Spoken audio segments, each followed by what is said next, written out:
podcast mais pseudocult da internet. Eu sou a Nathalie. Eu sou o Arthur. E hoje nós vamos falar sobre um filme que acabou de chegar na Netflix, que é Moxie, Quando as Garotas Vão à Luta, que já é um dos meus filmes favoritos da Netflix. Pronto, falei.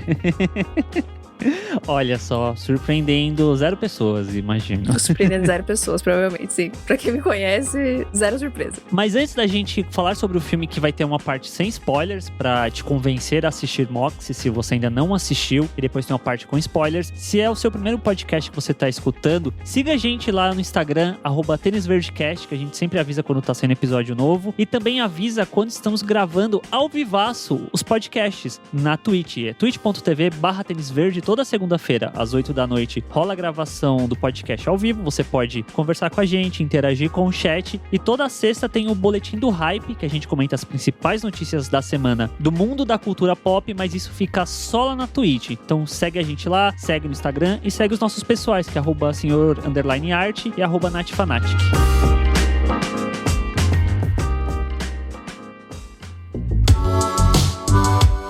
Bom, então Moxie é um novo filme da Netflix que estreou essa semana e que é mais um filme adolescente da Netflix, só que ele tem um twist. Um diferencial. Ele tem um diferencial que foi o que interessou nós dois, né, pra assistir esse filme. Então ele vai contar a história da Vivian, que é uma garota, uma adolescente, né, de 16 anos, que tem uma vida ali normal, né, ela vive a vidinha dela e tudo mais, só que a partir de alguns acontecimentos que começam a rolar na escola dela, e inspirada também no passado da própria mãe, ela acaba criando uma zine, né, uma revistinha independente, né, que ela faz sozinha, chamada Moxie, que vai começar uma revolução na escola, né, vai começar a questionar e levantar o machismo que rola ali no comportamento da escola de uma forma geral, mas principalmente dos meninos da escola. E Moxie é o segundo filme dirigido pela Amy Poehler, que é uma humorista, né, uma comediante muito famosa lá nos Estados Unidos, desde a época do Saturday Night Live, e depois ela foi pro Parks and Rec, e ela estreou em 2019 com o filme Entre Vinho e Vinagre, que também é da Netflix, que é muito ruim.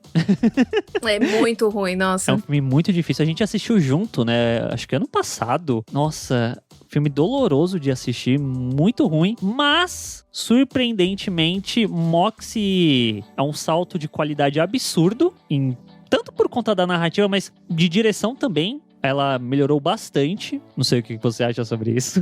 Não, eu concordo super. Eu acho que é uma combinação de fatores mesmo. Tipo, da história, do roteiro. Mas eu acho que ela realmente mandou muito bem. Eu acho que talvez o Entre Vinho e Vinagre tenha sido realmente um começo, né? E talvez ela tenha realmente só conseguido mais experiência, né? Eu acho que talvez a prática vai colaborar que a Amy Poehler se torne uma grande diretora daqui pra frente, né? E eu acho que o Entre Vinho e Vinagre, ele tem até uma temática, entre muitas aspas, parecida, no sentido da amizade entre garotas, só que no caso Entre Vinho e Vinagre é entre mulheres já mais velhas, só que ele tenta se focar numa comédia que nunca engata, nunca encaixa. Você fica mais pela vergonha alheia do que pelas coisas engraçadas, e a história não é muito boa, enquanto que Moxie, ele vai muito mais pra um lado dramático, eu sinto. E isso torna ele mais interessante também. E isso também é mérito do livro que o filme adaptou, né? O livro se chama Moxie também, Quando as Garotas Vão à Luta, é o mesmo nome. Ele foi escrito pela Jennifer Mathieu. Mathieu. Difícil esse nome dela, né? Mathieu. Jennifer Mathieu. É um livro de 2015, então ele já faz um tempinho, mas ele continua muito atual, né, essa história. A gente não leu o livro. Eu pensei em ler antes do filme, mas eu fiquei na dúvida, enrolei e acabei não lendo. Tô pensando em ler agora que eu já vi o filme, só pra tirar a curiosidade, assim, de quão adaptado foi a história, né? Mas eu imagino que deve ter algumas coisinhas diferentes, talvez, considerando a época em que o livro foi lançado. Sim, talvez. Mas eu acho que talvez a estrutura já estivesse lá, né? A estrutura da sinopse que a gente comentou aqui no começo é a mesma pros dois, né? Tanto pro filme quanto pro livro. Mas talvez alguns desdobramentos em relação, principalmente aos personagens ali em volta da Vivian, eu imagino que talvez seja diferente no livro. Mas talvez eu leia aí quem sabe eu dou um feedback aí. Siga a gente no Instagram para mais informações no futuro. E uma curiosidade que eu achei interessante é que esse filme também é produzido pela Amy Poehler, né? Ela tem uma produtora que se chama Paper Kite Productions e é uma produtora bem antiga, ela foi fundada em 2002. Eu fiquei muito chocada com essa informação, porque eu realmente não fazia a menor ideia. Nossa, é bem antigo mesmo. Deve ser da época dela do Saturday Night Live, alguma coisa assim. Que curioso. Essa produtora tá envolvida em algumas séries que eu não conheço, mas parece que a Paper Kite realmente fechou um contratinho aí com a Netflix que rendeu aí algumas coisas bem legais recentemente. Sim, e entre essas coisas está a Boneca Russa, né? Que é uma série que teve um grande sucesso na época que saiu. E a Amy Poehler, ela é uma das criadoras da série. E eu pelo menos, não posso falar pela Nathalie, mas eu tô muito ansioso pela segunda temporada. E é uma coisa que eu fico até um pouco chateado pensando hoje em dia, que foi uma coisa que eu gostei muito na época que eu assisti, só que eu não comentei sobre Boneca Russa em nenhum lugar. Como não? Você fez vídeo no Bilheteirama? Não fiz. Não fez? Não tem vídeo de Boneca Russa. Eu sonhei com uma thumbnail de Boneca Russa, então... Gente, não é possível, calma. Não sonhou porque eu tenho essa mania de fazer thumbs de vídeos que nunca existem. Mentira que você não publicou esse vídeo. Eu não fiz o vídeo, eu fiz a thumb. Meu Deus, Arthur. Pois é. Nossa, gente. Pois é. E na época a gente também não falou no podcast. Acho que a gente tava no hiatus. Talvez. Eu acho que foi. Porque a série é de 2019. Acho que foi na época do hiato. Acho que foi num período que a gente não tava produzindo. Infelizmente, porque realmente a série é incrível. Eu adorei. E também estou ansiosa pela segunda temporada. Mas aí, além de Boneca Russa, a produtora tá envolvida nesses 2 filmes que a Amy também dirigiu, né? O Entre Vinho e Vinagre e agora Moxie. E falando sobre expectativas, eu não tinha noção de que Moxie existia até sair aquele vídeo da Netflix, todo glamuroso, todo cheio de pompa, falando sobre um lançamento de filme por semana durante 2021. Aí rolou uns microsegundinhos de Moxie ali no meio. Aí eu fui ler um PDF gigantesco que a gente tinha recebido sobre o que ia sair. Aí eu fiquei empolgado, mas ao mesmo tempo um pouco receoso por conta de Entre Vinho e Vinagre. Mas eu acho que você se empolgou muito mais do que eu pro filme, né? Antes dele sair. Sim. Eu já tinha ouvido falar da história de Moxie, do livro, mas eu tinha meio que esquecido. E aí, quando saiu essas informações dos filmes semanais na Netflix, inclusive a gente comentou sobre isso lá na nossa live da Twitch, lá no Boletim do Hype. Então, se você quer ficar por dentro das notícias, segue a gente lá, que a gente sempre comenta tudo, pra vocês ficarem sempre por dentro de tudo que está rolando na cultura pop. E aí, quando a gente falou sobre isso, que eu li a sinopse e tal, eu fiquei, mano, eu preciso desse filme. E quando saiu o trailer, eu estava 200% vendida, mas eu ainda tava com muito medo de ser ruim. O trailer me convenceu bastante, o trailer é muito legal. É que eu fiquei tão empolgada, que eu fiquei, gente, esse filme não pode ser ruim, essa decepção, eu não vou conseguir superar essa decepção, assim. Mas veio aí, foi muito bom. E é no trailer, né? Ou eu tô confundindo com o filme que toca o Rebel Girls? Toca no trailer, sim. Aí é uma música muito boa pra trailer e pra dentro do filme também. Perfeita. Tanto é que eu assisti o filme e eu tô dias depois ainda com a música na cabeça. Sim, eu também. E esse filme, ele acabou assim, tipo, como eu falei, eu acho que ele é realmente... Eu não sei se ele é meu filme favorito da Netflix de uma forma geral, porque eu tenho alguns outros, mas assim, eu acho que dos filmes adolescentes, é o meu favorito, com certeza absoluta, porque ele acaba misturando muita coisa que eu gosto e trazendo uma visão um pouco nova e fresca pra filmes adolescentes, que a gente sabe que a Netflix produz muita coisa adolescente, né? Não só filme, quanto série também. E algumas coisas acabam caindo muito em clichês e temáticas muito parecidas, meio repetitivas e nada contra clichês. Eu acho que clichê é legal também e é por isso que eles existem. Mas chega uma hora, né, principalmente pra gente que é um pouco mais velho, né, eu tenho 28 anos, Arthur tem 29. Sim. Então, obviamente, a gente não é o público-alvo de um filme adolescente, mas esse eu acho que ele é muito interessante por causa disso, porque eu acho que ele realmente sai um pouco da bolha do adolescente, mas principalmente esse é um filme que me emocionou muito e me marcou muito, porque esse era o filme que eu gostaria de ter assistido quando eu era adolescente. Eu sinto que esse seria um filme que teria mudado a minha vida e mudado a minha perspectiva sobre o que é ser mulher, sabe? Então, foi um filme que realmente eu gostei muito do começo ao fim. Uma coisa que eu vou jogar aqui nessa parte sem spoiler pra ver a sua opinião sobre, é que eu sinto que Moxie, ele é a evolução do que Meninas Malvadas foi em 2004. Nossa. No sentido Sim. de que 2004 era uma outra época, um outro contexto. E Meninas Malvadas, com o tempo, ele foi sendo descoberto como um filme com um texto feminista. Só que Sim. esse feminismo de Meninas Malvadas surge a partir de uma rivalidade feminina. Enquanto que Moxie, essa sororidade, esse feminismo vem da união das garotas e não da rivalidade delas. Sim. Eu acho que inclusive, acho que a gente super podia fazer um episódio do podcast sobre Meninas Malvadas, porque esse é um filme que ele é muito incrível, muito atemporal, à frente de seu tempo, enfim. Roteiro de Tina Fey. Exato. Miga da Amy Poehler. Olha aí, nada é por acaso. Tá tudo aí. Inclusive, a Amy Poehler está em Meninas Malvadas. Que ela é a Sim. mãe da Regina George, né? Ela é a cool mom. E aqui no Moxie, ela é realmente uma cool mom, só que por outros motivos, né? Isso é muito legal. E é engraçado, né? Tipo, 17 anos depois, ela fazendo mãe de novo. Isso é muito legal mesmo. E eu acho que o Meninas Malvadas, ele acaba... Eu acho que ele se aproveita da rivalidade feminina pra chamar a atenção das pessoas e questionar isso, sabe? Subverter isso. E aí o Moxie, eu acho que ele já é realmente um reflexo dessa nossa geração. De realmente, tipo, conversar sobre isso e mostrar que não tem porquê existir a rivalidade feminina, porque se a gente se unir, né? Se as mulheres se unirem, elas são muito fortes, elas podem fazer muita coisa. Uhum. Então eu acho que é muito disso. Tipo, acho que naquela época, né, em 2004, quando Meninas Malvadas foi lançado, ele precisava ter essa primeira abordagem que parece que vai ser só mais um filme adolescente, para quando você tiver capturado, ele falar, então, na verdade, não é sobre isso, sabe? É muito mais do que isso. O Moxie é a desconstrução do Meninas Malvadas, em certo nível, né? As pessoas que cresceram assistindo Meninas Malvadas e pensando, nossa, dá pra ser diferente, né? Não sei.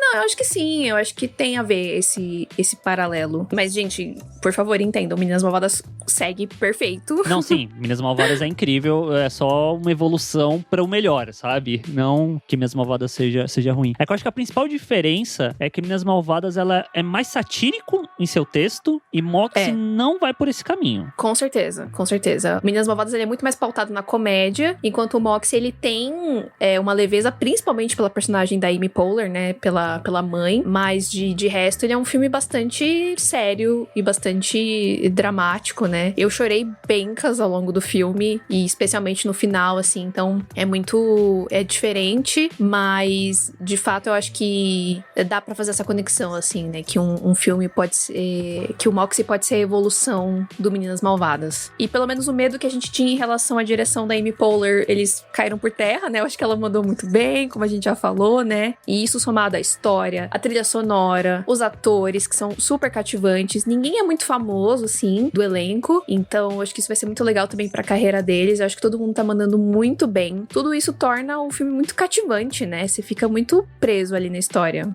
O elenco, primeiro, uma coisa que a gente sempre fala que é muito importante, eles têm cara de adolescente. Não é pessoas de 25 anos fazendo alguém de 16. Você vê que a pessoa já amadureceu fisicamente, mas tá fazendo alguém muito mais jovem. Realmente, todo mundo tem cara de adolescente, tem porte de adolescente, eu acho isso interessante. E todos os adolescentes são atores que você olha e fala, eu acho que eu já vi você em algum lugar. E de fato, todo mundo já fez alguma coisa, mas não foi nada tão marcante ou tão importante assim. E é legal ver que não são todos, mas os que aparecem e têm um certo destaque, eles mandam muito bem. Sim, eu concordo super. Eu acho que eles não são exatamente adolescentes, tipo, super jovens, mas eles realmente convencem, e eu já estou preparadíssima pra acompanhar todos e seguir todos, porque eu realmente fiquei muito encantada com o trabalho de todo mundo, e até é muito legal porque alguns você consegue ver que esse filme tem um significado maior, né? O que eles estão representando ali também é uma representação de quem eles são, das atrizes, dos atores na vida real, de também levantarem essas questões sociais nas suas redes sociais e tal, e eu acho isso muito bacana, e de novo é um reflexo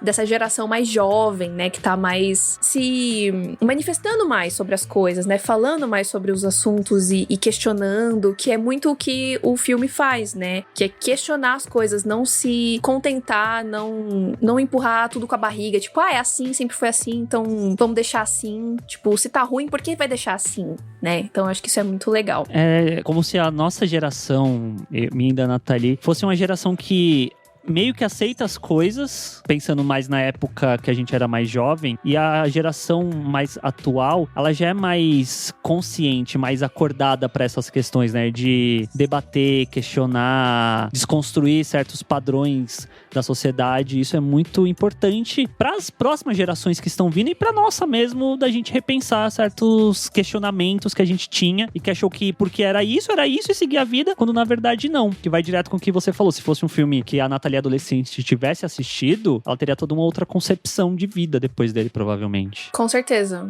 Com certeza. E esse filme me fez lembrar muito sobre a minha adolescência. E tem até uma coisa que eu sempre lembro. Eu sempre me sinto mal que na minha escola tinha uma garota que ela era meio tipo a desconstruidona, sabe? Ela era diferentona. Ela era mais livre, assim, né? Tipo, ela falava muito abertamente sobre assuntos que a gente não falava na época, né? Então, se ela queria falar sobre sexualidade, ela falava. Se ela queria se impor sobre alguma coisa na classe, ela fazia. E meio que todo mundo olhava ela de uma forma negativa. E eu inclusa, né? Porque, né, na nossa adolescência, a gente quer o quê? A gente quer estar incluído. A gente não quer ser diferente. A gente não quer questionar. E toda vez que eu lembro disso, eu me sinto muito mal. Muito mal mesmo. Mas, infelizmente, era isso, né? Tipo, sei lá, 15 anos atrás, eu tinha uma cabeça completamente diferente. E como a gente também fala muito no podcast, a cultura pop, né, o entretenimento, de uma forma geral, a arte, ela ajuda a gente a enxergar muitas coisas sobre a nossa vida, né? Então, eu fui realmente mudando e me moldando meu caráter muito a partir de livros, filmes e séries que eu fui consumindo. E quando a gente era adolescente não tinha tanto conteúdo que justamente tocasse nesses assuntos. Então, como também a gente ia saber sobre isso, né, entrar em contato com isso. Então, realmente, eu acho que se Moxie existisse na minha adolescência, ia ser um negócio que ia, meu Deus, abrir a minha cabeça, assim, pra um mundo que eu não tinha a menor ideia. Mas, de qualquer forma, eu fico feliz que ele exista hoje em dia, para que adolescentes de hoje em dia também assistam e também se empoderem, também olhem para suas próprias vidas, olhem ao seu redor, olhem para sua escola e perceba essas coisas que o filme levanta, né? O comportamento dos meninos na escola, como isso não é legal e o que você pode fazer em relação a isso, né? Que eu acho que é o mais importante.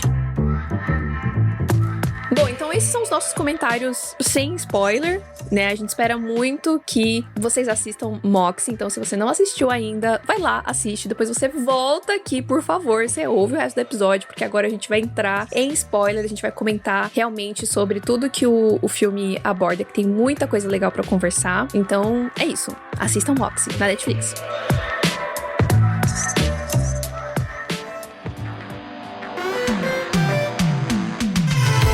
Agora falando com spoilers sobre a história do filme, né? Ela abre com a nossa protagonista, que é a Vivian, e a melhor amiga dela, que é a Cláudia, que são duas invisíveis, que elas meio que são low profile, elas querem ficar na delas, não chamar muita atenção, não comprar brigas nem nada. E logo no começo que a Vivian chega na escola, encontra a Cláudia, elas estão conversando, rola essa lista do ranking das garotas, que é um big deal dentro do colégio, pelo jeito. É meio que elas estão, tipo, tá começando o ano, né? Elas estão meio que ansiosas pra saber, tipo, quem vai entrar na lista, em qual categoria e tal. E ali, naquele momento, você já vê um grande alerta vermelho sobre essa escola. Sim. E sobre o comportamento da própria Vivian e da Cláudia, né? Que elas gostam de ser invisíveis, digamos assim, né? De não estar no radar dos meninos. Uhum. Mas, ao mesmo tempo... Vê o julgamento, né? Então, elas não se colocam no lugar das outras garotas, eu acho, né? Não rola uma empatia da parte delas. E eu acho que é muito disso do que a gente tava comentando, né? Da gente não ter noção das coisas, a gente não ter visão sobre as coisas, né? Eu sinto que a Vivian e a Cláudia, elas realmente vivem numa bolha, assim, que é muito segura, né? Que elas são muito alheias aos comportamentos dos garotos dentro da escola, né? Talvez dê pra comparar as duas com as protagonistas de Fora de Série, que também eram meio que as boas garotas, que estudavam, que não chamavam atenção nesse sentido. Até certo ponto sim. É que a diferença é que as meninas de Fora de Série, elas são bem politizadas, eu acho, né? Sim. Eu acho que isso é... Elas já são politizadas. A Vivian, principalmente, se politiza durante o filme, né? Eu acho que essa é uma diferença bem grande entre elas. Exatamente. exatamente. Os questionamentos do Fora de Série são um pouco diferentes, né? Mas eu entendo, a dinâmica delas é um pouco parecida nesse sentido, sim, de ser meio que as nerdzonas, né? Elas ficam ali no canto delas, tal, não interagem muito com as pessoas. E eu acho que isso é muito importante, porque a gente aprende muito com as outras pessoas, né? Com a vivência dos outros. E como a Vivian só basicamente vive com a Cláudia e vice-versa, elas ficam presas nisso. Sim. Então fica difícil de você se abrir pra outras coisas se você tá limitada ali, né? Ficar preso numa bolha, né? E a gente sabe que ficar na bolha é confortável. Pra caramba. Mas aí, em paralelo, a Vivian, ela precisa escrever tipo de uma redação, uma carta, né? Acho que é pra faculdade, que ela precisa mandar uma redação lá sobre o que ela se importa. Eu não lembro se é pra faculdade, gente, perdão. Mas ela tem que escrever, tipo, uma redação lá sobre o que ela se importa. Sim. E eu acho muito curioso isso, porque reflete muito essa vidinha da Vivian, né? Que ela tá justamente nessa bolha super segura, e ela meio que não tem muito... Ela não parece ter muito propósito, né? Muita ambição, assim. Com o que se importar, né? Nathalie, fiz um paralelo agora, Nathalie. Amo cinema, meu Deus. A redação dela de se importar com alguma coisa, eu sinto que dialoga muito com o Miles no Aranhaverso, que ele tem que fazer uma redação sobre expectativas. É verdade. E como que o filme, como um todo, desenvolve os personagens para que no final eles cheguem nesse ponto que eles conseguem fazer uma redação sobre isso que até então eles não tinham nada muito o que falar. Faz sentido. Lindo. Coming of Age. Coming of Age, e eu acho que essa é uma das coisas que eu mais gosto desse filme, que, tipo, os Coming of Ages, né, os filmes de autodescoberta, né, de adolescentes, eles são muito centrados no próprio personagem, né, tipo, seja romanticamente, ou, enfim, em relação ao corpo e tal, ao que fazer da vida, alguma coisa assim. E eu acho que o Moxie, ele acaba mudando muito essa perspectiva, porque a Vivian, ela também vai passar por esse processo de autodescobrimento, mas é algo muito mais coletivo, e que ao mesmo tempo que é sobre ela, sim, e ela passa por uma mudança muito grande, mas isso transborda para a escola e para as outras garotas também, né? Então acho que isso é muito interessante do filme. Sim. Bom, mas antes dela passar por essa transformação, né? Essa transformação começa, na verdade, com a chegada da Lucy na escola, que é uma garota nova e bastante diferente da Vivian, né? Enquanto a Vivian quer ficar ali quietinha no canto dela, não quer chamar atenção, né? A própria Cláudia fala, o professor, ele chama quem senta na frente, então a Vivian vai sentar lá atrás pra não ser chamada, tal, pra ficar meio que debaixo do radar ali, né? Fora do radar, na verdade. A Lucy, ela já tem uma outra postura, né? Ela é uma garota muito decidida. Ela senta na primeira cadeira. Ela senta lá na frente e ela se impõe muito, né? Então tem uma aula ali sobre o Grande Gatsby, que é um livro um pouco polêmico, né, hoje em dia, que se sabe que o autor parece que ele roubou a história da esposa, tem toda uma polêmica aí atrás desse livro, e a Lucy questiona isso, né, tipo, por que a gente tá lendo um livro velho, escrito por um cara branco, sobre outro cara branco e tal, e tipo, eu acho que esse é o maior pesadelo da Vivian, né, tipo, questionar um bagulho desse jeito. Sim. E eu acho até engraçado que acho que foi recentemente, no Twitter rolou até uma conversa, não dá pra chamar de conversa, foi meio que uma discussão relacionado a isso da gente, quanto brasileiro, adolescente, ler obras antigas também, e não ler coisas atuais e tal. Eu achei bem atual esse tipo de discussão, só que não vai muito longe, né? Meio que fica só nesse momento pra mostrar como é a Lucy, né? Dela debater mesmo, argumentar sobre coisas que ela não concorda, que ela acha que talvez seja ultrapassado. E isso acaba batendo na figura do Mitchell, né? E do próprio Jason, que são dois garotos do time de futebol americano do colégio, que eles meio que se sentem os donos do colégio. Sim, nossa. Insuportáveis. Sim. É a definição de Chernobyl, assim, horrorosos. E eles têm um comportamento muito agressivo com o Mitchell, né? Na verdade, tem um comportamento muito agressivo ali com a Lucy. Ele, inclusive, interrompe ela várias vezes. E só que depois é muito que ele fala, não, você não tá ouvindo o que eu tô falando. Tipo, mas cara, você não tá ouvindo o que ela tá falando, sabe? Tipo, sim. Ai, é desesperador essa cena. Eu já fiquei agoniada nessa hora, eu já tava prontíssima pra dar na cara dele. Isso o filme todo, né? Não, com certeza. O filme todo. É que nesse momento eu já tava, assim, incomodadíssima, porque eu acho que o filme, ele trata de uma forma muito interessante, eu acho também, as microagressões.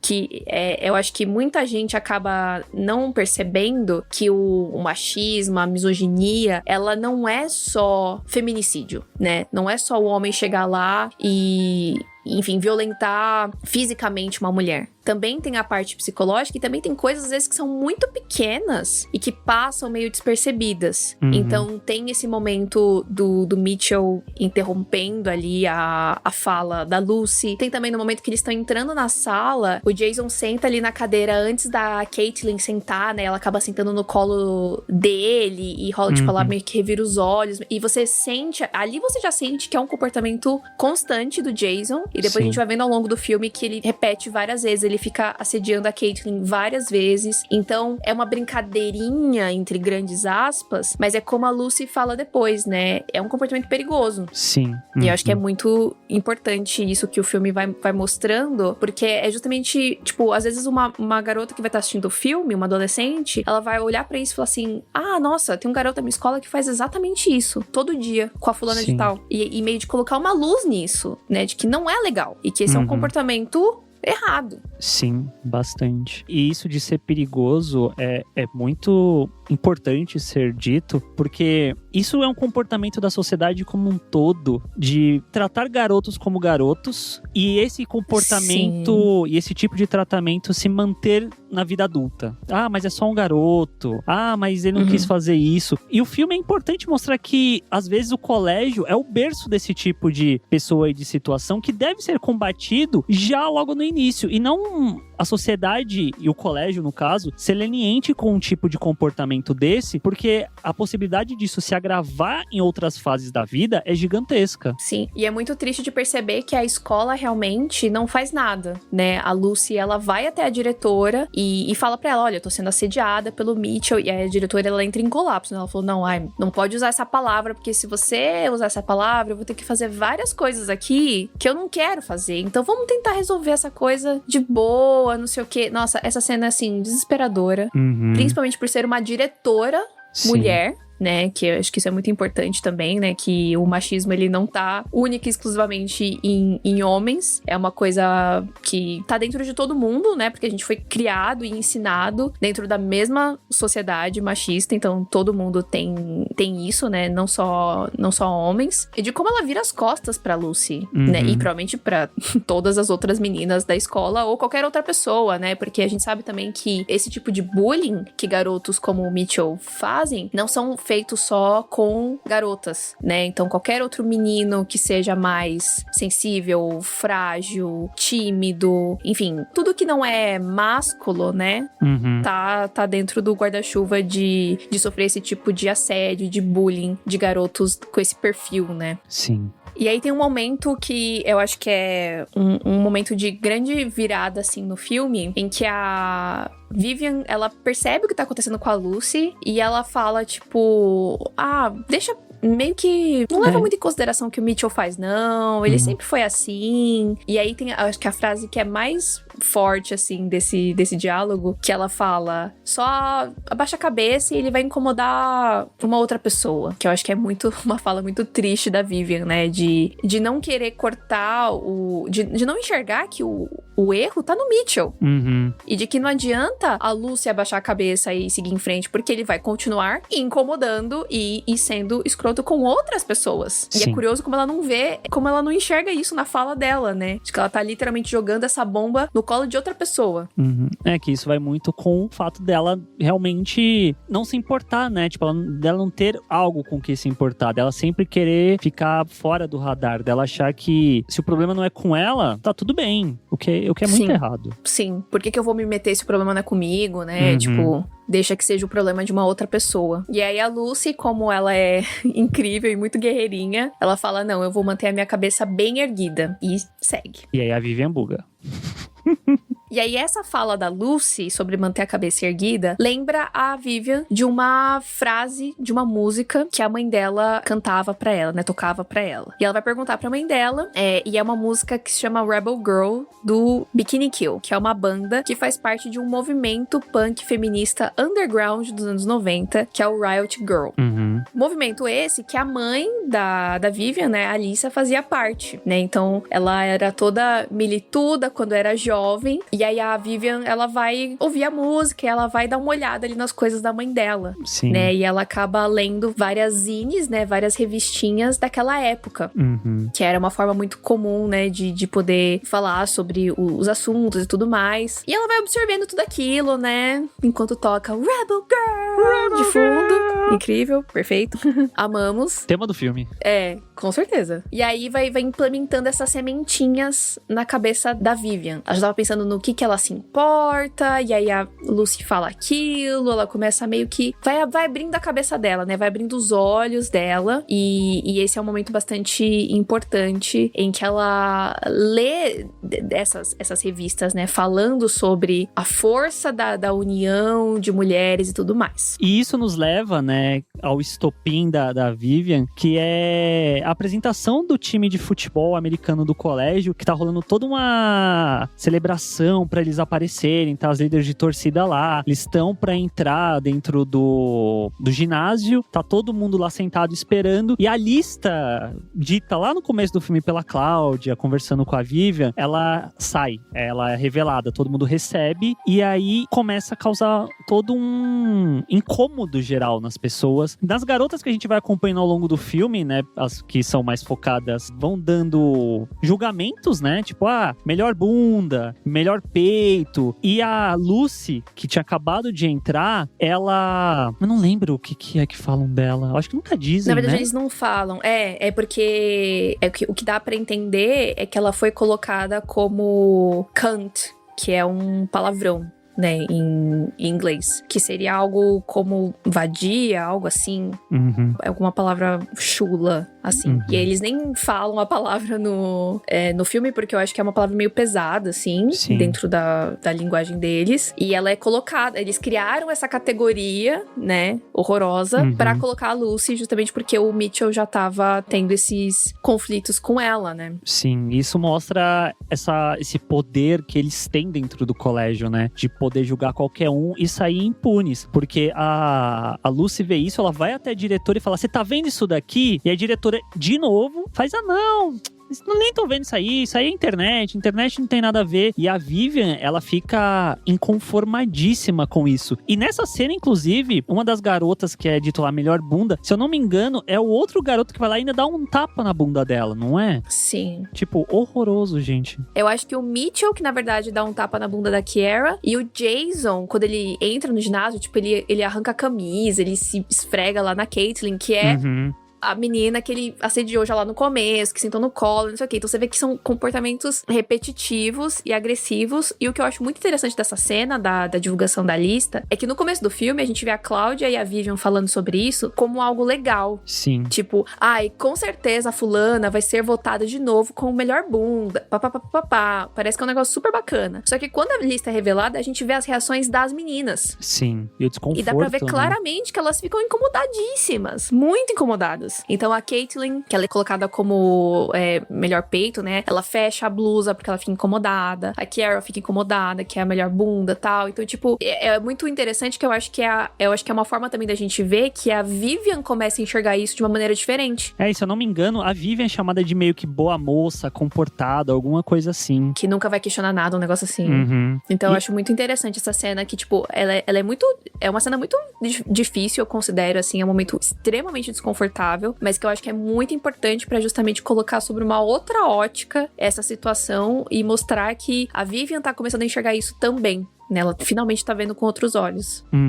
E aí desperta o Rebel Girl! Rebel Girl! A Rebel Girl dentro da Vivian surge e ela fica muito incomodada com tudo e ela vai pra casa e ela finalmente cria a Moxie, né? A revista ali que ela vai divulgar na escola depois, né? É muito legal essa cena, inclusive, que ela vai fazendo tudo ali à mão e tal, depois tira as cópias e tal. Que, inclusive, aquele moço lá da fotocópia é muito boa. A parte das cópias eu acho muito, muito engraçado, que ela chega lá, né? Eu quero cópias! Aí ele, quantas? Ela, 50, tá bom.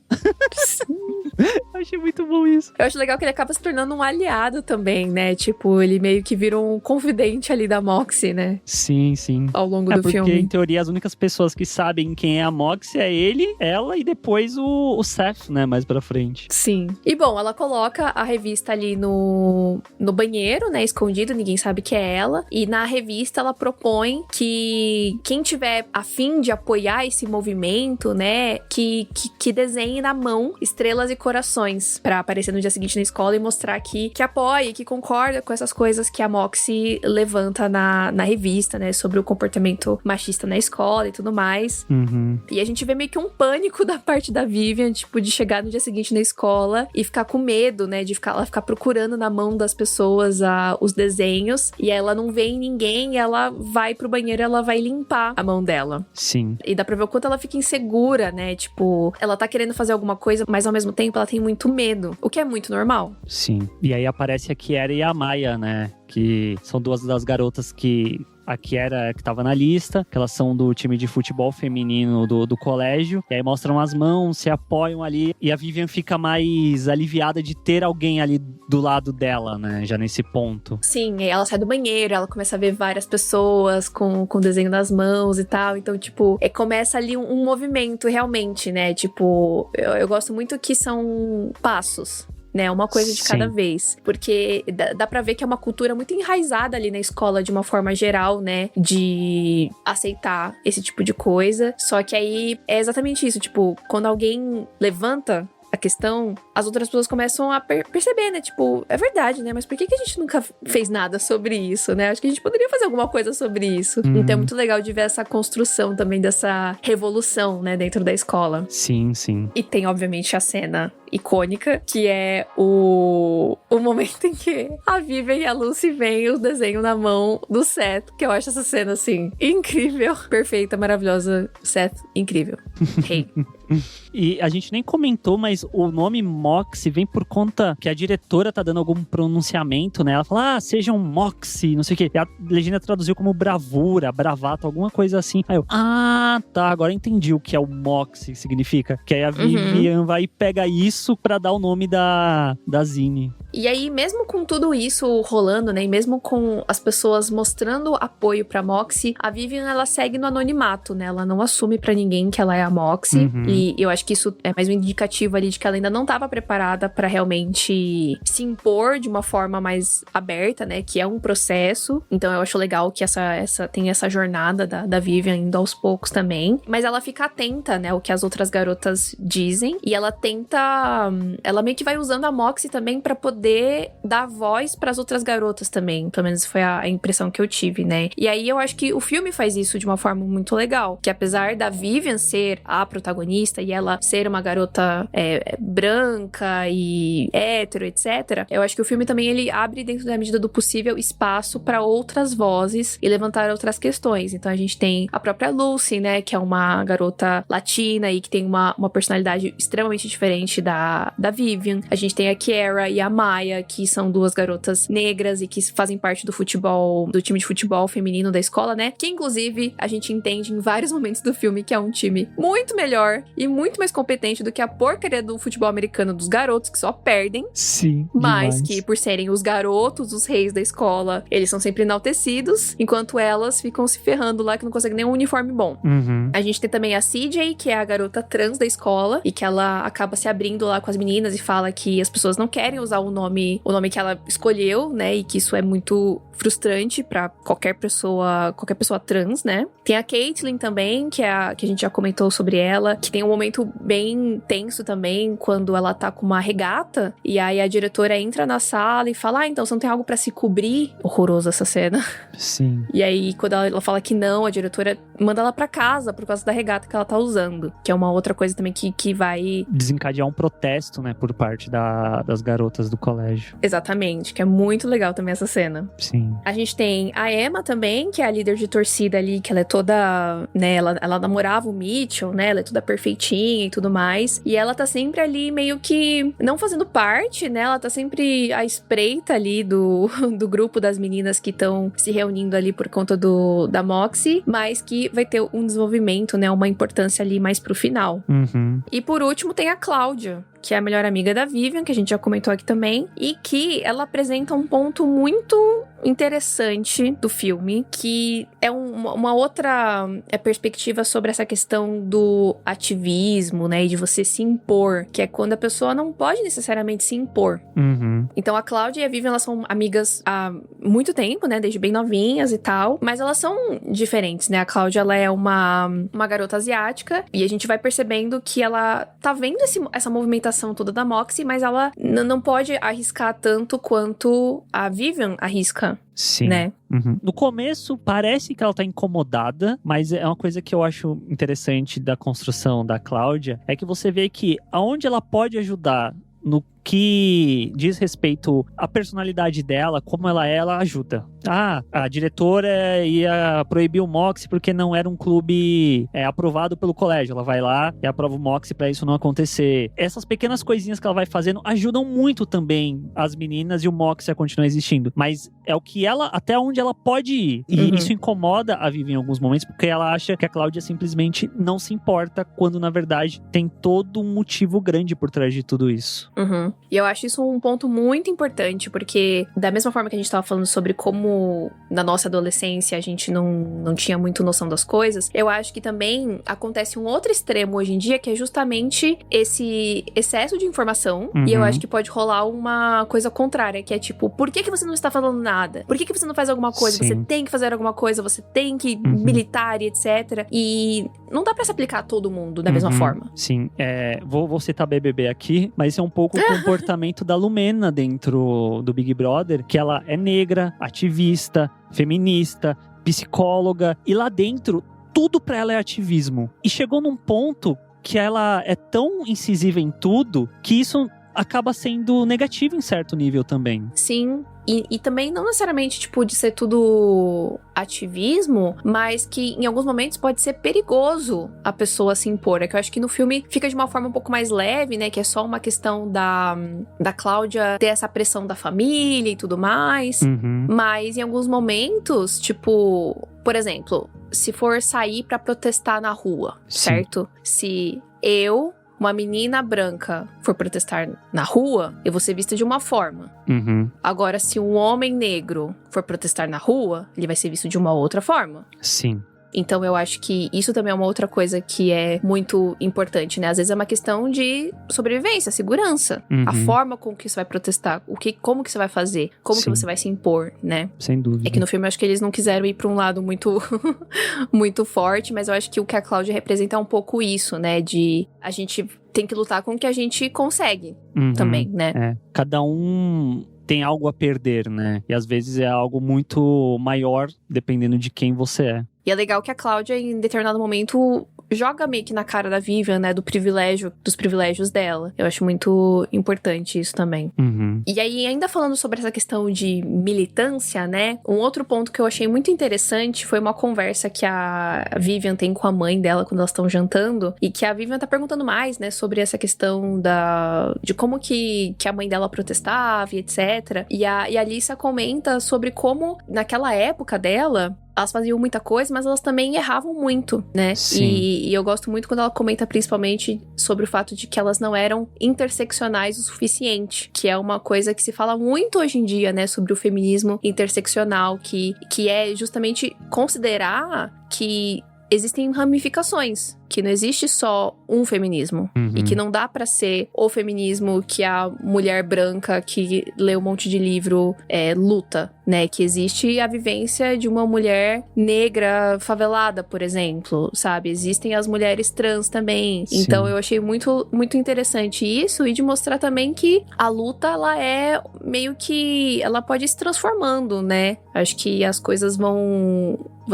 a desconstrução, ela é constante, né? E você pode estar sempre aprendendo e sempre mudando. E que também o feminismo, né, não é odiar homens. E que os homens também podem ajudar a causa. E principalmente o machismo é algo que atinge os homens também, né? É que eu acho que principalmente dentro do filme não fica tão claro isso, mas eu gosto da figura do Seth, que é interpretado pelo Nico Hiraga, que maravilhoso, carismático demais, que ele é um garoto diferente do Mitchell e do outro lá, que eu esqueço sempre o nome. Você vai lembrar Jason. agora. Do Jason, isso. Que ele é um garoto mais consciente, que ele apoia a Moxie, apoia o que a Vivian tá fazendo. Inclusive, ele acaba descobrindo que a Vivian é a Moxie totalmente por acaso, e já tava rolando meio que um climazinho entre os dois, e isso vai evoluindo pra virar um namoro que é muito bonitinho, inclusive, como começa, né, dele levar ela pra dar uma volta, e eles acabam indo pra uma funerária, que é meio mórbido, mas eu diria que a funerária é o encontro, é o rolê no cemitério do Zemo de hoje em dia, né, talvez. Mas rolê de cemitério não é rolê de emo, é rolê de gótico. De gótico, isso, desculpa. Claramente eu não sou nem emo nem gótico. Sim. Eu gosto muito porque, assim, como a gente falou, né, o Moxie, ele é um filme adolescente, mas que tem um diferencial. Então, como todo filme adolescente, tem um romancezinho ali, mas a forma como é trabalhada no filme é muito legal. Eles estudam há muito tempo juntos, né, mas eles não tinham nenhum interesse, mas aí o Seth dá uma mudada, né, nas férias, ele chega volta um pouco diferente, um pouco mais alto, cabelo diferente e tal, e aí eu vivo, acho que vou prestar mais atenção nesse menino, né? E eu acho que o fato dele ser um aliado e de ser um garoto tão aberto e receptivo é o que torna a característica mais charmosa dele. E eu fico tão feliz com isso, porque a gente vê tanto filme em que o cara é o bonitão, é o mais popular da escola, e blá blá blá, e blá blá blá. E aí, geralmente, ele é escroto, ele tem que mudar, e tipo, puxa, mas ele sempre tem que ficar mudando as pessoas, né? Parece que as mulheres têm que ficar sempre salvando os caras, ensinando os caras. Então é muito legal de ver o Seth meio que já avançado nesse sentido, né? Ele tá aberto a aprender mais e, enfim, com todo esse processo e tal, mas ele já tá mais pra frente, né? Mais evoluído nesse sentido. Eu me identifiquei com o Seth um pouco com o meu comportamento que eu era no colégio. É isso. Eu achei isso muito legal. Eu achei que você ia desenvolver. Não, e eu fiquei muito feliz que ele é desenvolvido de uma forma que não chega no momento que, não, na verdade ele é meio escroto e não sei o quê, porque eu fiquei o filme todo com medo disso acontecer, porque isso às vezes também é um caminho muito comum que certos filmes fazem. Porque esse garoto ele é muito legal, mas na verdade ele é meio escroto no final. E o Seth não, ele é um garoto legal e ponto. Que tá disposto a aprender mais, desconstruir mais. Todas as conversas que ele tem com a Vivian, não sei se eu podia te beijar, se era a hora certa, tal. Isso é muito fofo, sabe? Porque mostra essa preocupação dele. Sim. Eu gosto que, tipo, o fato dela tá nessa jornada feminista não exclui o fato de que ela pode... Gente, não tem nada a ver uma coisa com a outra, sabe? Você pode gostar de homens e se relacionar com homens e lutar contra o patriarcado, tá tudo certo. Sim. Eu acho que é muito importante que tenha isso e principalmente um relacionamento tão legal quanto deles dois, né? Com um cara tão legal. E eu gosto muito como o filme trabalha de uma forma que é isso que torna ele muito atraente. Eu acho isso muito lindo, porque é verdade, tipo, o cara não tem que ser atraente porque ele é bonitão e pronto, acabou. Ele tem que ser também atraente por dentro, né? E o Seth é isso, ele é muito bonito por dentro também, o que deixa ele mais lindo ainda por fora. Ele fica extremamente charmoso, porque esse ator é maravilhoso, ele é uma graça, mas aí é muito mais legal que ele é um cara bacana, né? E que se importa. Acho isso muito, muito fofo mesmo. Estou ansiosa para que Nico vire o próximo hit de crush aí das adolescentes, entendeu? Porque chega de menino tudo igual, né? Então, Acho ótimo que seja um garoto asiático e tal, diferentão, todo estiloso. É isso aí. E eu amei, só pra retificar, eu amei muito a cena da funerária, porque é totalmente inesperado, né? Tipo, é muito diferente do que a gente costuma ver de encontros, né? Em filmes adolescentes. E, enfim, eu achei que a direção, a trilha sonora, tudo, assim, muito fofo. Muito, muito fofo mesmo. Gostei muito. Fiquei parecendo uma adolescente mesmo assistindo. Tipo, ai, meu Deus, que lindos, meu Deus, que fofos. Foi ótimo.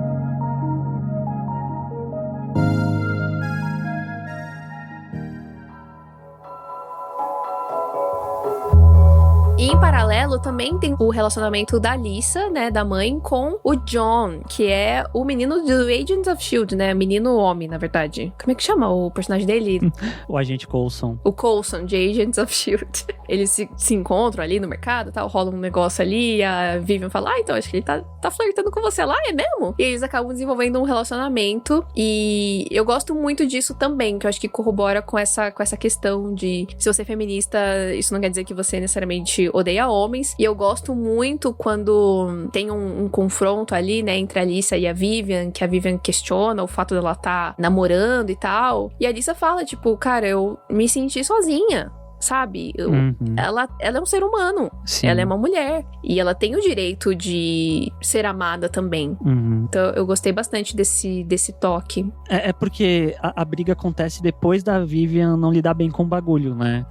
Então Você não vai falar nada sobre o namoro em si? É porque não tem tanto o que falar, eu sinto. Eu acho que é muito envolvido nessa questão da Lisa, que a gente entende que é uma mãe solo, né? Até depois, no momento que a Vivian quebra, ela chora porque que meu pai não vem me ver e tal.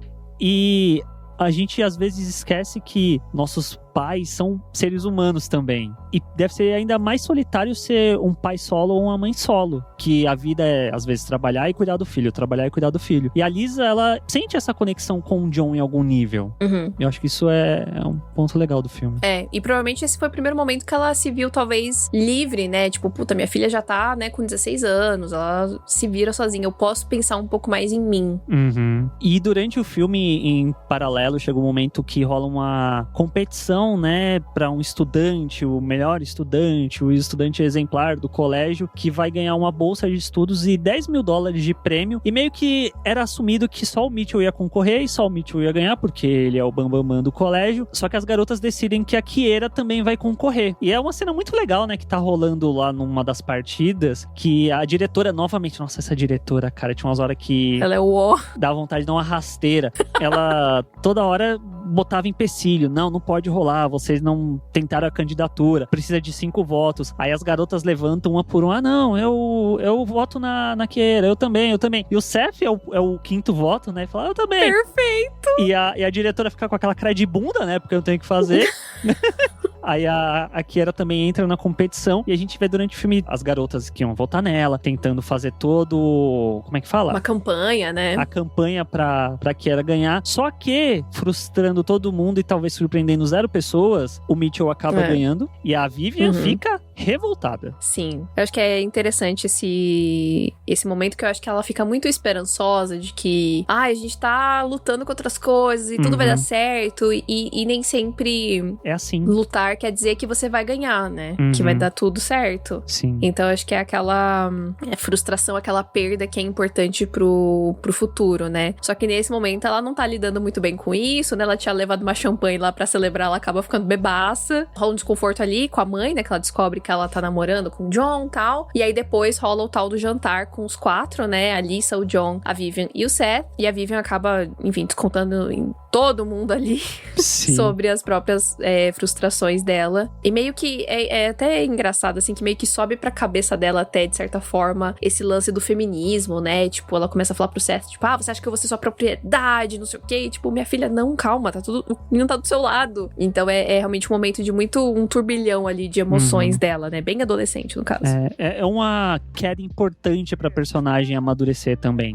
Porque eu acho que se continuasse nessa espiral de vitória atrás de vitória atrás de vitória, isso ia subir demais a cabeça dela, talvez, também, e ela perderia o propósito do que ela tava fazendo.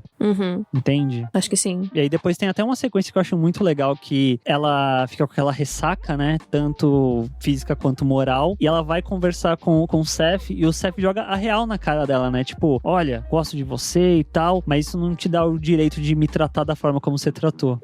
Certíssimo. Não será pisado por ninguém. Sensato nunca errou. Sim. Mas aí, né, ela vai pro banheiro e ela acaba recebendo um bilhete ali, né, anônimo, sobre uma garota que relata pra Moxie que ela foi estuprada, né, e ela é muito interessante de perceber como a Moxie acaba virando mesmo esse... lugar seguro. Isso, pras garotas ali da escola, né, elas sentem que a Moxie tá ouvindo e tá vendo e tá tentando fazer alguma coisa. E aí a Vivian fica muito brava, né, com esse relato. Ela acaba fazendo uma pichação na escola e chamando, né, através da Moxie, chamando a galera pra um protesto e tudo mais. E até, tipo, a escola, a diretora, obviamente, que é uma idiota, né, ela, enfim, ameaça expulsar todo mundo, né, que participar do protesto e não sei o quê. E aí tem uma das cenas mais legais, eu acho, do filme, que é aquele professor lá deles, é meio esquisito, né? Não gosto muito do professor, só que aí na hora que ele fala, então, gente, não sei o quê, né, se vocês saírem... Mas isso eu acho muito legal, porque antes rola todo o bagulho da conversa lá no começo da Lucy com o Mitchell, e depois tem a cena da Kathleen que tá usando uma blusa regata, e ele meio que não fica a favor dela, e ela fala, então, mas você também é parte do problema. Aí ele percebe que tem alguém filmando, então ele tenta toda hora desviar pra não ter nenhum... Como é que fala? Ele não se posiciona, né? Exatamente, ele não ter nenhum posicionamento nessa situação toda, o que leva pra essa sequência final que eu acho incrível dele, porque ele faz todo um discurso que parece que ele, vocês querem fazer, o problema é de vocês, eu não tô nem aí. Só que aí na hora que ele abre as mãos, tá desenhadinho os símbolos, né, lá do começo do filme, pra apoiar as garotas, e eu acho isso muito incrível. A estrela e o coração. Eu dei um berro quando eu vi isso na mão dele, achei muito fofo, e o sorriso que as meninas abrem, né, que a Vivian abre, tipo, puxa, caramba, ele tá do nosso lado finalmente, né, eu achei muito legal, porque de novo, é aquela questão de, às vezes você quer ajudar, mas aí você pode se complicar, né, tipo, pô, o cara talvez perderia o emprego dele por causa disso, e a gente olhando de fora pensa, puxa, mas você tem que fazer isso, só que vai saber o que acontece na vida dele. Sim. Né, tipo, às vezes ele realmente não pode, então ele fez aquilo, eu achei muito bonitinho, e aí elas saem batendo em tudo e não sei o que, eu amo isso.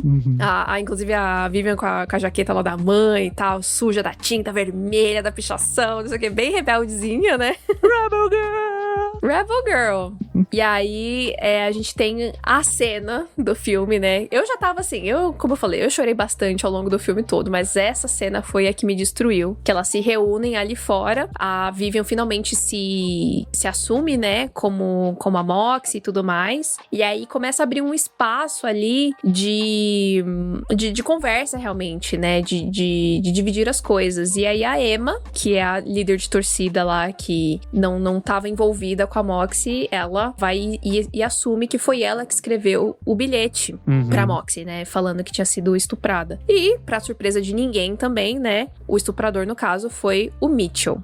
Eles namoravam na época, que eu acho que também é um outro ponto muito importante, que acho que muita gente acha que o estupro, ele é aquele cara violento que te ataca no meio da rua e etc. E é uma coisa muito mais complexa, né? Em alguns momentos, de mulheres que são casadas ou que namoram e que simplesmente o fato de você não conseguir falar que não, isso já quer dizer muita coisa, né? E do sentimento de desconforto, etc. Então, claramente, o Mitchell forçou ali uma situação que causou isso. E é muito legal, né? De ver a Emma realmente sendo acolhida por todo mundo, né? E principalmente na hora que ela fala, tipo, eu sinto vontade de gritar. E aí elas falam, mano... Grita aí, cara. E todas elas gritam junto, né? Inclusive o pôster do filme, né? Todo em preto e branco e elas estão gritando. Sim. E aí a gente tem uma conexão com o começo do filme, né? Que o filme abre com um sonho da Vivian, que ela tá perdida numa floresta e ela grita e não sai nenhuma voz.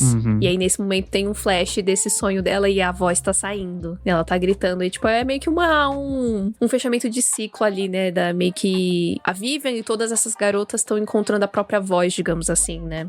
E por fim, a Vivian se importando, né, com algo. Encontrando um propósito, né? Algo que ela pode fazer. E é muito curioso como essa cena lembra um pouco a cena de Meninas Malvadas, né? Quando, enfim, o caos reinou na escola, e aí o diretor lá e a professora, que é a Tina Fey, reúne todas as garotas no ginásio, e elas têm que, enfim, pedir desculpa lá e cair nos braços das coleguinhas, etc. Mas parece que é meio que uma releitura dessa cena, né? Eu senti, me lembrou muito, pelo menos. É verdade, é interessante esse ponto de vista. E aí acaba, né? O Seth maravilhoso escreveu Vivian no braço, porque ele é perfeito. É, porque ela fala na discussão, né? Eu sou sua propriedade, Sim. você vai querer que eu tatue seu nome no meu braço? Ai, gente, sério. Esse menino é incrível. E eu gosto que, tipo, no final das contas, que é um assunto muito sério também, mas a professora não, a diretora toma uma atitude no final, né? Depois de ter sido tão permissiva com o comportamento dos garotos. Eu acho até interessante porque no momento de revolta, a Vivian, ela pega, né, o troféu da diretora que tava lá, melhor diretora de não sei que ano, não sei o que. Quando a gente vê claramente que ela não tava fazendo jus a esse título, né? Depois quando ela picha na entrada do colégio e quebra o troféu, é muito simbólico também pra, tipo, você não merece esse troféu, você não tá fazendo jus a isso. Você não merece, com certeza. E a diretora até pega, né, tipo, o Caco olha assim, e no final, quando as garotas se reúnem e estão expondo o que aconteceu, você vê que ela tá olhando, e é nesse momento que ela decide tomar uma atitude. Sim. E aparentemente o Mitchell finalmente vai ter o que merece, né? Graças a Deus, porra. Demorou, mas veio aí os mimos. Inclusive, curiosidade, Patrick Schwarzenegger, verdade. Eu fiquei... Quando apareceu esse nome nos créditos iniciais, eu fiquei... Hã? Aí eu fui pesquisar, eu pausei, eu fui pra pesquisar, eu fiquei, caralho, velho, sabia disso não. Sim, o Mitchell é interpretado pelo filho do Arnold Schwarzenegger, gente. Meu Deus.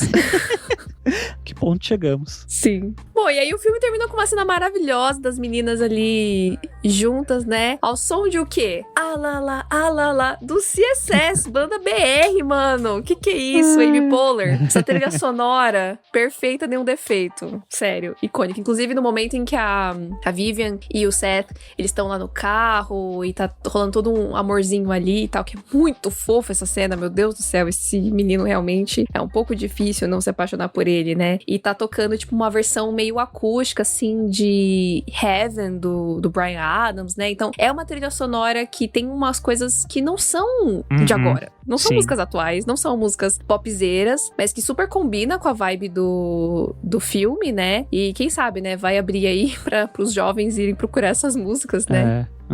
E quando eles estão na funerária também, toca La Vie en Rose, que é uma música super conhecida aí pra quem gosta de How I Met Your Mother, né? Sim.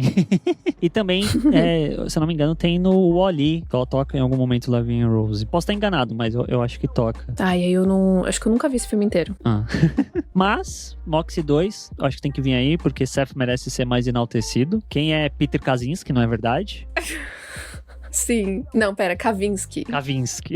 Krasinski é o John Krasinski. É o John Krasinski. Peter Kavinsky é o Para Todos os Garotos que Já Amei. Ok. Esses nomes tudo igual também. A gente ficou conversando sobre o filme e eu pensei, tipo, cara, olha, eu acho que dá pra fazer uma sequência, hein? Acho que tem caminho. O livro é só um livro, mas eu acho que o filme teria outros lugares pra ir, porque eles ainda não se formaram na escola, né, eles vão continuar ali por um tempinho, talvez 1 ou 2 anos ainda. E uma coisa que eu fiquei pensando muito é como que a escola vai reagir depois disso, né? O que vai acontecer na escola depois de toda essa movimentação e tudo mais, né? Será que realmente vai ter uma mudança? Como que os garotos vão se comportar depois de tudo isso, né? Tendo essa... acordando, né, meio que a escola pra esse assunto, né? Como que eles lidariam depois? E também acho que seria uma oportunidade de desenvolver e aprofundar um pouco mais as vivências das outras garotas ali, né? Do grupo que a gente citou aqui ao longo do episódio, que são importantes, mas que a gente não tem um aprofundamento muito grande, né? Acho que seria uma oportunidade de poder aprofundar mais, ou talvez abrir espaço para um novo grupo na escola que estivesse ali envolvido com o Moxie, né? Mas para isso acontecer, eu acho que precisa tacar Stream na Lenda, né? Filme que já nasce enaltecido. Um dos melhores filmes desse ano, será? agora em março. Nossa, pra mim, com certeza. Já falando isso, veremos ele no Tênis Verdes Awards no final do ano. Há grande chance disso acontecer. Sim, sim. Eu tô muito feliz, muito realizada que esse filme existe, que ele é tão legal e que ele é tão bom e que tá na Netflix, sabe? Tipo, falando de uma forma tão aberta e clara e didática. Eu acho que, assim, é óbvio, Moxie não é também a cartilha definitiva do feminismo, gente. Eu acho que isso é muito importante de falar também. O filme, ele conta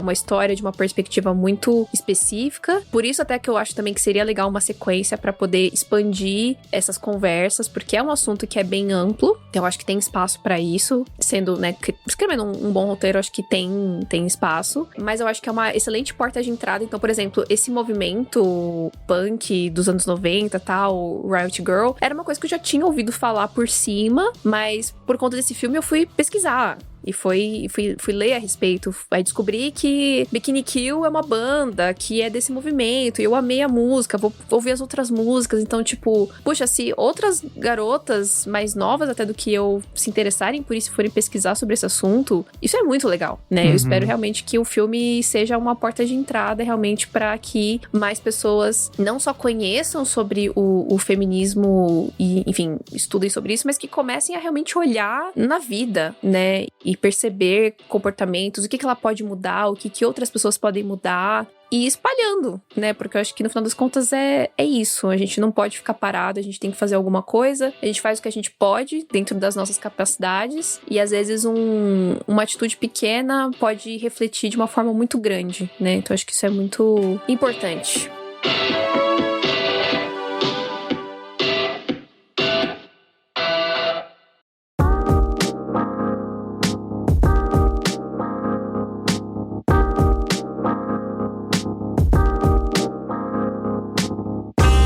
Pessoas, esse foi o nosso papo com spoilers. Agora, se você chegou até aqui no final desse episódio do Tênis Verde, se você curtiu, marca a gente lá no Instagram que você tá assistindo o filme, se você já assistiu, se você tá escutando esse episódio, Tênis Verde Cast. A gente vai ficar muito feliz de saber disso. E segue a gente tanto no Tênis Verde quanto nos nossos pessoais, @NathFanatic e @senhor_art. Sim, espero que vocês tenham gostado desse episódio, tanto quanto a gente gostou de fazer e desse filme. Vou assistir milhões de vezes pra ver se tem uma sequência. A sequência vai acontecer por causa da Nathalie, hein? Olha aí, a Nathalie vai ver 1 milhão vou de dar vezes. todos os streams possíveis. E é isso, até semana que vem. Tchau! Tênis Verde, Tênis Verde, Tênis Verde.